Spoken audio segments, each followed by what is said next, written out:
യഥാർത്ഥ യോദ്ധാക്കൾ എല്ലായ്പ്പോഴും വിജയിക്കുന്നവരല്ല, മറിച്ച് എല്ലായ്പ്പോഴും പോരാടുന്നവരാണ്. ഇന്നലെ വരെ എന്ത് ചെയ്തു, എങ്ങനെ ആയിരുന്നു എന്നതല്ല, ഇന്ന് ഈ നിമിഷം എങ്ങനെ പ്രയോജനപ്പെടുത്തുന്നു എന്നതാണ് പ്രധാനം. നിങ്ങൾ എത്ര നല്ലവരാണെങ്കിലും, എന്തൊക്കെ നന്മകൾ ചെയ്തിട്ടുണ്ടെങ്കിലും നിങ്ങളിൽ നിന്നും ഒന്നും കിട്ടാതെ വരുമ്പോൾ നിങ്ങളുടെ സ്ഥാനം എപ്പോഴും കറിയിലിട്ട കറിവേപ്പില പോലെ ആയിരിക്കും. പ്രതീക്ഷിച്ചതൊന്നും നടക്കാത്തതിൽ വിഷമിക്കരുത്, പകരം സന്തോഷിക്കുക. നിങ്ങൾ ആഗ്രഹിച്ചതിനേക്കാൾ മികച്ചത് ദൈവം നിങ്ങൾക്കായി കാത്തുവച്ചിട്ടുണ്ട്. ലോകത്തിലെ ഏറ്റവും വലിയ അത്ഭുതം നമ്മുടെ ജീവിതമാണ്. കാത്തിരിക്കുന്നത് എന്താണെന്ന് അറിയാതെയാണ് ഓരോ ദിവസവും നമ്മൾ സഞ്ചരിക്കുന്നത്. ചെയ്ത തെറ്റുകൾ തിരുത്തുവാനോ പശ്ചാത്താപം ചെയ്യുവാനോ ഈ നിമിഷത്തിൽ കഴിയുമെങ്കിൽ എത്രയും വേഗം അങ്ങനെ ചെയ്യുക. നിങ്ങൾ ചെയ്യുന്നത് ശരിയാണെന്ന് ഉറപ്പുണ്ടെങ്കിൽ സാഹചര്യങ്ങളുടെ സമ്മർദ്ദങ്ങളിൽ വഴങ്ങാതിരിക്കുക. നിങ്ങളുടെ ശരികൾ തെളിയിക്കാൻ തീർച്ചയായും ജീവിതം ഒരു അവസരം തരും. വിനയമുള്ള വ്യക്തി ഒരിക്കലും ഒരു അഹങ്കാരിയായിരിക്കില്ല. ജീവിത സാക്ഷാത്കാരത്തിൻ്റെ യഥാർത്ഥ ലക്ഷണമാണ് വിനയം. ജീവിതത്തിൽ ഒരിക്കൽ അഭിനയിച്ചു തുടങ്ങിയാൽ പിന്നീടങ്ങോട്ട് ജീവിതാവസാനം വരെ അഭിനയം മാത്രമാകും കൈമുതൽ. ജീവിതം ജീവിച്ച് തീർക്കാനുള്ളതാണ്. ബന്ധങ്ങൾ എന്നും മുതൽക്കൂട്ടായി സൂക്ഷിക്കുക. അവ നഷ്ടമായാൽ ജീവിതത്തിൽ മടുപ്പ് തോന്നിത്തുടങ്ങും.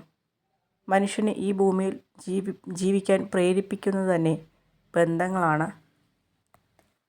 ചിലരോട് നമ്മൾ കാണിക്കുന്ന അമിത സ്നേഹത്തിൻ്റെ സ്വാതന്ത്ര്യം തന്നെയാവാം ചിലപ്പോൾ അവർ നമ്മെ സംശയത്തോടെ വലിച്ചെറിയുവാനുള്ള കാരണം ആകുന്നതും. ജീവിതം വളരെ ചെറുതാണ്. നിങ്ങളുടെ മനസ്സിൻ്റെ മുറിവുകൾക്കുള്ള മരുന്ന് സ്നേഹവും ക്ഷമയുമാണ്. ആ മരുന്ന് നൽകാൻ കഴിയുന്ന വൈദ്യൻ നിങ്ങൾ മാത്രമാണ്. ഒരു കുട്ടിക്ക് ഒരു മുതിർന്ന വ്യക്തിയെ 2 കാര്യങ്ങൾ പഠിപ്പിക്കാൻ കഴിയും. 1. ഒരു കാരണവുമില്ലാതെ സന്തുഷ്ടനാവുക. 2. എപ്പോഴും എന്തെങ്കിലും തിരക്കിലായിരിക്കുക. നിരന്തരം പരിശ്രമിക്കുന്നവർ മാത്രമേ ഏത് രംഗത്തും വിജയിക്കാറുള്ളൂ. പ്രശ്നങ്ങളും പ്രതിസന്ധികളും നമ്മുടെ ആന്തരിക ശക്തിയെ കണ്ടെത്താനും ഉണർത്താനുമുള്ള നിമിത്തങ്ങൾ മാത്രമാണ്. എവിടെ പ്രതീക്ഷയും പ്രയത്നവുമുണ്ടോ അവിടം വിജയം സുനിശ്ചിതമാണ്. സ്വന്തം ആവശ്യങ്ങൾക്ക് വേണ്ടി മാത്രം സ്നേഹിക്കുന്നവരെ തിരിച്ചറിയാൻ കഴിയാതെ പോയാൽ അതുതന്നെയാണ് ജീവിതത്തിലെ ഏറ്റവും വലിയ പരാജയം. എല്ലാവർക്കും തെറ്റുകൾ സംഭവിക്കാം. സംഭവിച്ച തെറ്റുകൾ തിരുത്തുവാനുള്ള മനസ്സാണ് നമുക്ക് വേണ്ടത്. ലഭിക്കുന്ന എല്ലാ അവസരങ്ങളിലും ബുദ്ധിമുട്ടുകൾ മാത്രം കാണുന്നവർക്ക് അവസരങ്ങളെ അനുകൂലമായി പ്രയോജനപ്പെടുത്തുവാൻ കഴിയുകയില്ല.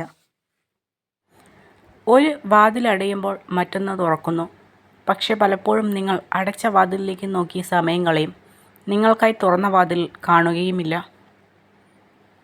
എല്ലാം ശരിയാകും എന്ന ഒറ്റ വാക്കിൻ്റെ ബലത്തിലാണ് നമ്മുടെയൊക്കെ ജീവിതം മുന്നോട്ട് പോകുന്നത്. ആദ്യം ക്ഷമ ചോദിക്കുന്നവരാണ് ഏറ്റവും ധീരൻ. ആദ്യം ക്ഷമിക്കുന്നവരാണ് ഏറ്റവും ശക്തൻ. ആദ്യം മറക്കുന്നവരാണ് ഏറ്റവും സന്തുഷ്ടർ. ആർക്കും തിരികെ പോയി പുതിയൊരു തുടക്കം കുറിക്കാൻ കഴിയില്ലെങ്കിലും ഇപ്പോൾ മുതൽ പ്രയത്നിച്ച് നല്ലൊരു അവസാനം രൂപപ്പെടുത്താൻ കഴിയും. നമ്മൾ മാറാൻ ശ്രമിച്ചാൽ നേടാൻ ഒരുപാടുണ്ട്. ആഗ്രഹിച്ചതിലേക്ക് മാത്രം ശ്രദ്ധ ചെലുത്തുക. നമുക്ക് മാറാനും നേടാനും കഴിയുമെന്നത് തീർച്ചയായ ഒരു കാര്യമാണ്. നമ്മൾ ജീവിതത്തിൽ അനുഭവിക്കുന്ന സന്തോഷവും സങ്കടവും നഷ്ടവും നേട്ടവുമൊന്നും സ്ഥിരമാവണമെന്നില്ല. എല്ലാം മാറി മാറി വരുന്നു. നമ്മുടെ ജീവിതത്തിൽ ശരിയെന്ന് തോന്നുന്ന തീരുമാനങ്ങൾക്ക് നാം പ്രാധാന്യം കൊടുക്കുക. മറ്റുള്ളവരുടെ സ്വഭാവ സർട്ടിഫിക്കറ്റിന് വേണ്ടി ആവരുത് നമ്മുടെ ജീവിതം. സ്വന്തം തെറ്റുകളെ ശരികളാക്കി സ്ഥാപിക്കാൻ ഏതറ്റം വരെയും പോകുന്നവരുണ്ട്. ഒരുപക്ഷെ അവർക്കതിൽ വിജയിക്കാനും കഴിയും. പക്ഷെ അങ്ങനെ നേടുന്ന ശരികൾക്കും വിജയങ്ങൾക്കും പിന്നിൽ നിഷ്കളങ്കരായ മനുഷ്യരുടെ കണ്ണുനീരുണ്ടാകും.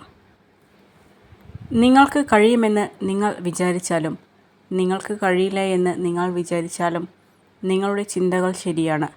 ചിന്തയാണ് എല്ലാത്തിൻ്റെയും അടിസ്ഥാനം. പരാജയങ്ങളെ സാധാരണ സംഭവങ്ങളായി കണക്കാക്കി അടിപതറാതെ ശുഭപ്രതീക്ഷകളുമായി ജീവിതത്തെ നേരിടുക.